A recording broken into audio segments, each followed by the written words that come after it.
We heard Coach Ed Orgeron talk about his Tigers yesterday and what he was liking, what was going on, some things that stood out to him, and of course, a few injury setbacks. Minor, but definitely need to have an eye kept on them. First of all, he said there was a tweak with TDP when he came back. Hate to hear that. And he said it's going to be something that I have to monitor all season long. It's the last thing you want to hear. If for the solidity of this running game. I think now's the time for all the three backs to start getting their game face on if they haven't already, which you can't tell me the freshmen haven't. And, differing reports on John Emery. It seems people who are anti-John Emery are saying he's still dropping passes, which we've seen evidence of. Everybody's seen evidence of it. But we've also seen him catch some as well. We're hearing anti-John Emery people saying he's just not really failing to deliver, blah, blah, blah. But then I'm also hearing that, from seemingly pro-John Emery people that he's going to break out. Just watch, he's going to go nuts. I don't know what to believe with John Emery, because what I see someone who's going to be a strong player for LSU this year. He could definitely be a 1,000-yard back even if he was the number 2 guy. John Emery's that explosive. But for all intents and purposes, we would love to get TDP back, because I think Ty Davis-Price is the guy. I've been on that bandwagon from the beginning. But these injuries, you just hate to hear about them. You just hate to see your guys picking these injuries up, because they're just very unfortunate in fall camp. But they're a part of fall camp. It sucks. But then again, Ty Davis-Price is made of steel. He can definitely recover from this in time for week 1, and he should be good to go. Dwight Mclaughlin, who we've been talking about, it looks like his injury, shouldn't keep him out for too long. It looks like, I was told by a source, he's aiming to be ready to go for week 1, UCLA. So that sounds really good. That's great to hear. It seemed like it could have been serious, but only an ankle sprain, not a high ankle sprain, it appears. Garrett Dellinger, who, my immediate source close to the LSU offensive line immediately told me torn labrum for Garrett Dellinger when we broke that story. It was so specific that I felt like it was a little, there was something there. It was just too specific. I did some digging. A few people confirmed that they saw Garrett Dellinger get that injury. So I had one person who said they weren't quite sure if Garrett Dellinger was hurt during the injury or not, and that was someone who saw the scrimmage. But either way, Garrett Dellinger goes down with a shoulder injury, and from what we're hearing, it's not season-ending, which is fantastic. Garrett Dellinger has a chance to come back in this season. Miles Brennan, even. That was news that Coach O broke as well.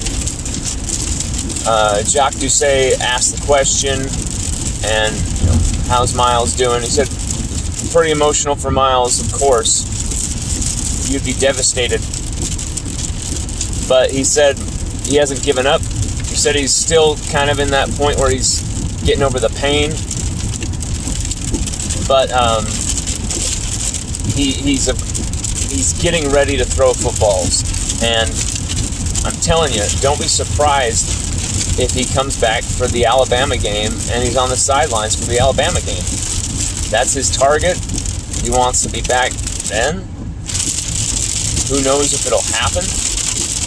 It'd be fantastic to see Miles Brennan come back in this season. I didn't think he'd be able to. People were saying, oh, he'll be back. I was like, I don't think so. This is a humorous, man. This is nasty stuff. And people just were hoping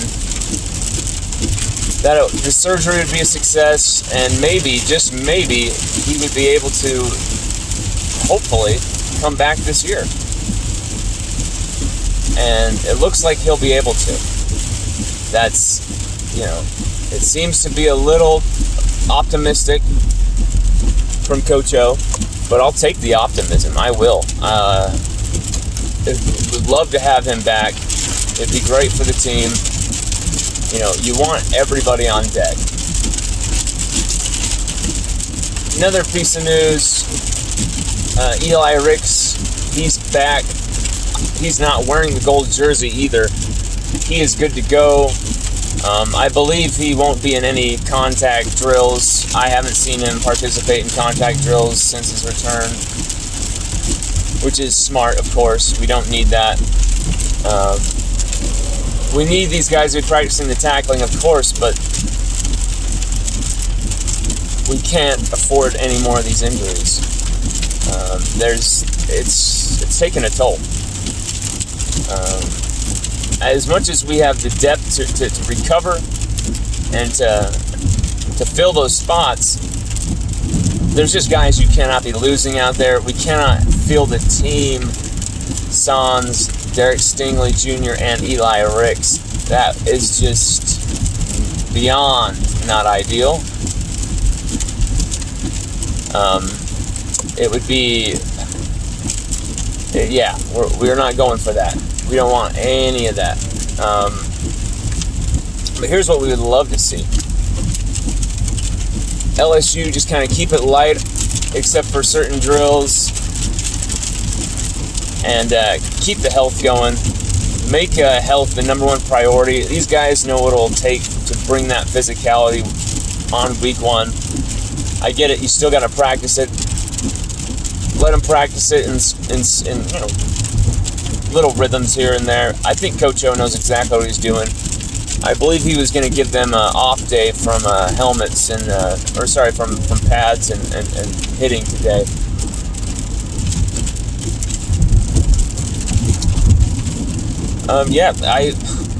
Some interesting stuff to unpack there.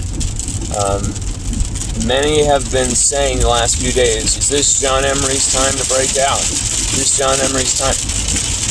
Well, it's been John Emery's time since he's been on campus, of course. It's been Ty Davis Price's time since he's been on campus as well.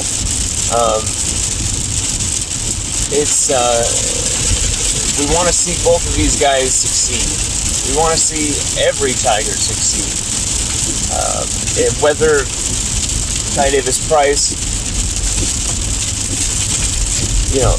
I think Ty Davis Price is still going to come back, still be that number one guy. I think he'll be fine. I think John Emery will contribute in the meantime. I think John Emery may, pick up even more reps into the season because of what he shows in this next week or two. He's definitely showing deficiencies catching the football. I know people are going to try and comb over that and hide that, but it's just the truth. He's got to clean that up. Ty Davis Price, who doesn't ever really get talked about with this, he's actually fantastic catcher of the football. He's actually someone who really crisp route runner as well. Smart football player, especially when it comes to catching out of the backfield.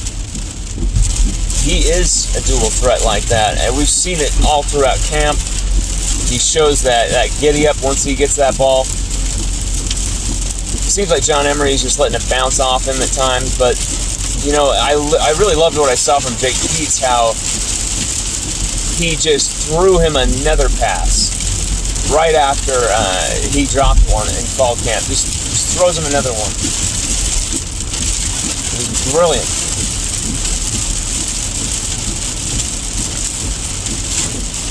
Wow, I'm in the middle of a deluge right now. Like, I don't know if you can hear that through the phone, but I am driving through a damn deluge. Both eyes on the road. I am not distracted, but wow. Visibility is tough. This is nuts. You know, here's the thing about Utah. I know Louisiana has its own, of course, worst type of weather possible with the hurricanes and the devastation. Utah, though, has some bizarre weather, just rapid changes to the weather here. You know, you can go from snow to extreme dryness, extreme heat. You can get a bit of humidity in there at times. It's bizarre. And then you get rainstorms just like this, where it is nasty. You can't even see a damn thing on the road. Oh, I mean, luckily there's vehicles in front of me. Luckily I know the way to work like the back of my hand, but damn, guys. Anyway, yeah, you know, this team is loaded with guys. I really believe that this team has enough weapons to get at least 10 plus wins. This team has enough weapons, enough leaders, enough skill, enough coaching. You know, I believe these coaches will be a success. We'll wait and see about that. Some of them, a lot of them haven't, you know, coached before at this level in these roles. We'll see what they do.